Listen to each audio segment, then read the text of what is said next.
Okay, this is Ringwalk Media. We are over in Joe Gallagher's gym. We've managed to prize Natasha Jonas away from her fight week. How are you? All good, yeah. Just all the hard bit's done now. This is the chill week. People don't realise, like, fight week's like the good week because you just, you do little bits and you do bits of technique and but all the hard work and the 10 weeks before that's done. So yeah, it's chill week now. And obviously it's Saturday night, Liverpool homecoming fight, a big fight against Patricia Bergel. She's 15 and 0 unbeaten, and a unification fight. It's going to be a bit of a war, this one. Yeah, I mean, obviously, like every fight, you plan for 10 rounds. But yeah, I remember her slightly from the amateurs. I respect obviously everything she's done and how she's come on as a pro. But she's got what I want, which is the WBC, and that's all I can say. And it's going to be a cracking fight, and hopefully we're going to be there to watch you as well. I mean, camp has been, from what Joe's been telling us, been really, really good for you this time round. How's it been? Yeah, I think more than anything, I think now that I've got that world title, I've enjoyed it a lot more, and I don't get me wrong, you're still working hard and you're still doing all that stuff, but it feels like a whole weight has been lifted off my shoulders, and like I'm back to enjoying the boxing, and I'm still learning, I'm still picking stuff up. It's brilliant that you're a world champion at last, and you can see the big smile on your face every time we mention you are a world champion. So that's what boxing's about, isn't it? That's really what your ultimate goal is, to become world champion, to become a unified world champion. That's just something else. Yeah, I think the whole reason of coming back was because there was something that was niggling at me about me amateurs. Maybe that it was that I didn't get an Olympic medal. Maybe it was that I didn't get a Commonwealth medal, and I felt I deserved one. So there was something just niggling at me that I wasn't 100% happy with how my boxing career had finished. And to come back, I was like, right, a world title, that'll do. And obviously the Terry, the Katie, I was just like, no, I need it. And then finally I got the Namas, and it was like, thank God for that. And like I say, it's just, I feel the biggest emotion that I felt at the time was relief, and now I feel like pressure's off, go out, enjoy yourself. You're in front of your home crowd, you know, lots of support, in front of an unbeaten champion in herself, and just go out and enjoy it and do what you do. Talking of the Katie Taylor fight, you get your world championship sort of shot, if you like, against Katie, and it's locked down. There's nobody there. I mean, how hard was that fight to fight in just an empty arena? It was both of them. It was Terry and Katie. It was odd.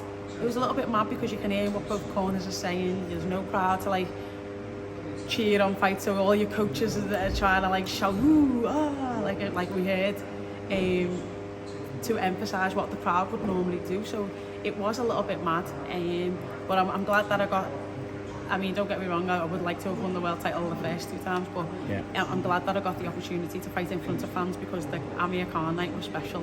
And so to walk out and just see it, in that, the lights go down, everyone's got their phone with the lights on, and I just look around, there's 20,000 people in the stadium. Right before Khan Brooklyn were coming out, I was like, oh, this is stuff of dreams. And Joe was like, yeah, is it going to get any better than that? And I was like, well, I've got to win it at WBC, I've got to be undisputed, there's so many things that once you achieve one goal, you think, right, I'm going to set my mind on the next, and that's the next, and eventually I will leave. Well, that night was special. I said to you just before we came on camera, I was actually third row from the front, jumping up and down, getting told off by the media manager to sit down. Nobody was happier than, I think, all the Manchester fans were behind you, as well as the Liverpoolian fans. It was a great atmosphere, and I mean, the emotion was high at the end there.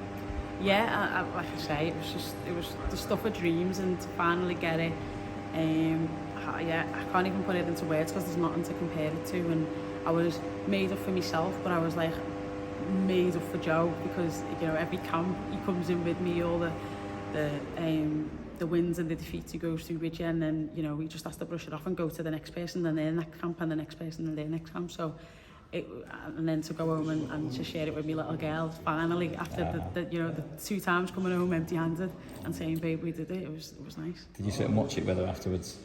No, so my cousin, she was staying in my cousin's, and my cousin had it on, and she was watching it in my cousin's. So then obviously she's FaceTiming me and stuff afterwards, and I said, I'm going to bring it home. And then she was made up when she saw it. It was pink. She was like, Mum, it's my favourite colour. Brilliant. And it's just talk a little bit about the female boxing at the moment. It's really starting to sort of wouldn't say catch on because that's the wrong thing, but major promoters are now starting to give more and more female boxing much more airtime, and I think Boxer's got a card on the 10th September is all female. I mean, it's just a credit to guys like yourself and Katie that have come up from, a lot of the Team GB guys have been sort of the engine for women's boxing to sort of grow in this country, and it's great to see, isn't it?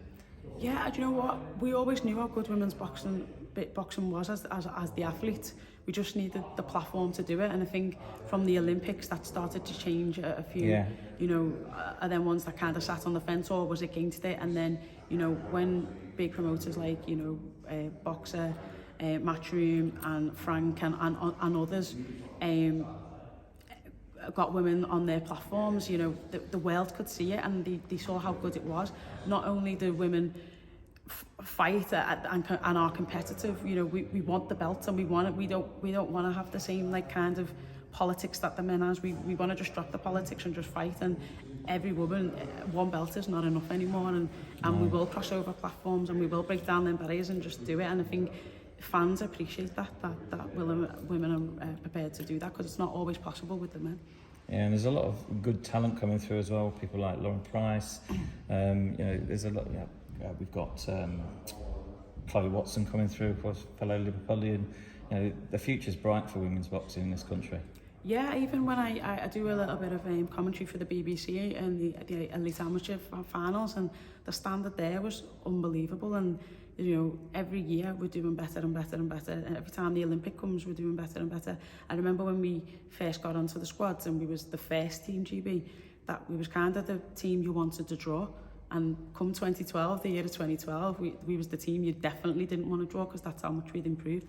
And it's great to see, these young females are getting to that standard and beyond, because there's some talent. Caroline Dubois, Cara Starting still, like you said, Chloe Watson, and others, coming through the Ebony.